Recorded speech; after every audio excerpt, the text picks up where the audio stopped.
Um povo heróico, brado retumbante, e o sol da liberdade em raios fúlgidos brilhou no céu da pátria nesse instante. Se o penhor essa igualdade conseguimos conquistar com braços fortes, entre o ser a liberdade desafia o nosso peito à própria morte. Ó pátria amada, idolatrada, salve, salve, Brasil do sonho intenso, raio vívido, de amor e de esperança a terra desce, sem teu famoso céu risonho e límpido, a imagem do cruzeiro resplandece, gigante pela própria natureza, és bela, és forte, pávido colosso, e o teu futuro espera essa grandeza, terra adorada, entre outras línguas do Brasil, a pátria amada, os filhos deste sol resplandente, pátria amada, Brasil. Nesta tarde, noite de segunda-feira, dia 13 de fevereiro de 2017, está tendo início a manifestação pela paz aqui em Colatina, a caminhada pela paz, aqui na Praça Municipal. As pessoas se reúnem para iniciar com o canto do hino nacional brasileiro.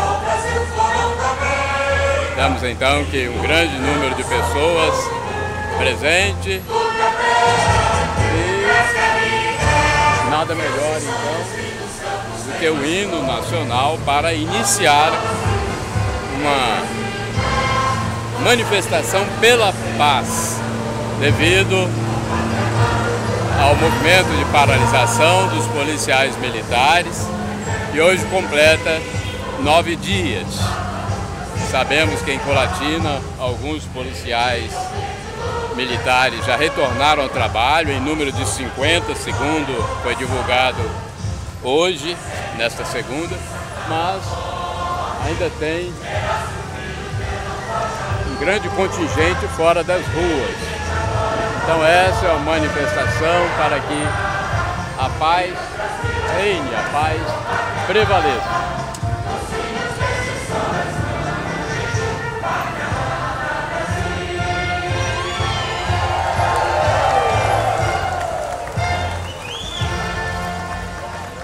Portanto, o hino nacional acaba de ser cantado, agora vai ser lido uma parte do Evangelho. É um movimento ecumênico em que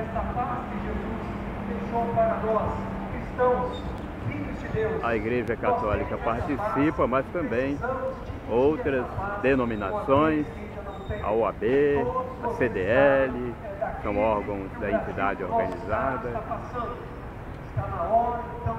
Então está aí, manifestação. Já houve a manifestação também em Vitória, né? A caminhada em Vitória, que foi realizada no domingo, né? E agora em Colatina, nesta segunda, logo no iniciozinho da noite. As pessoas foram convidadas a virem de branco e algumas com camisetas de outra cor de suas pastorais, no caso da Igreja Católica. Nós temos grupos Shalom, Anjos de Resgate, Pastoral da Sociedade, temos também clubes de serviço, Lions Club, Grupo do Terço, Pastoral Familiar e muitos outros grupos, muitas outras pastorais, né? Então, daqui, esse grupo vai sair pela Avenida Getúlio Vargas e mostrar, então, para toda a população, para aqueles que virem essa divulgação, que Colatina também deseja paz, assim como a Grande Vitória, assim como os outros municípios do nosso estado. O Senhor venha trazer consenso, o Senhor venha